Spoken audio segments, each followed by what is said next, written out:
தாய் தமிழ் உறவுகளுக்கு வணக்கம். காங்கிரஸ் கட்சியிலிருந்து விலகினார், சற்று முன் புதிய கட்சியை தொடங்கினார் என்ற தலைப்பில் இந்த காணொளியை காண்கிறோம். காங்கிரஸ் கட்சியிலிருந்து விலகினார், சற்று முன் புதிய கட்சியை தொடங்கினார் என்ற தலைப்பில் இந்த காணொளியை நாம் காண்கிறோம். 2026 தமிழக சட்டசபை தேர்தல் வாக்கு எண்ணிக்கை வருகிற திங்கட்கிழமை நடைபெறுகிறது.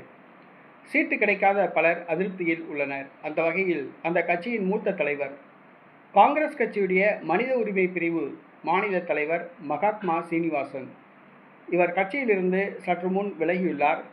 மதச்சார்பற்ற சோசலிச காங்கிரஸ் என்ற ஒரு புதிய கட்சியை தொடங்கியுள்ளார்.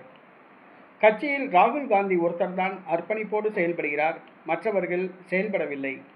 கட்சி பணத்துக்கு விலை போய்விட்டது, பணம் கொடுப்பவர்களுக்குத்தான் சீட்டு கொடுக்கிறார்கள் என்று குற்றச்சாட்டு கூறி காங்கிரஸ் கட்சியிலிருந்து விலகியுள்ளார்.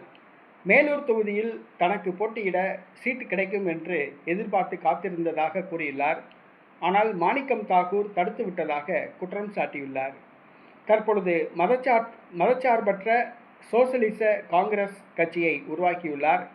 கட்சியில் உள்ள அதிருப்தியாளர்களை ஒருங்கிணைத்து கட்சியை வழிநடத்தப் போவதாக தெரிவித்துள்ளார். காங்கிரஸ் கட்சியின் மூத்த தலைவர் மகாத்மா சீனிவாசன் கட்சியிலிருந்து விலகியது காங்கிரஸ் கட்சி தொண்டர்கள் மத்தியில் அதிர்ச்சியை ஏற்படுத்தியுள்ளது.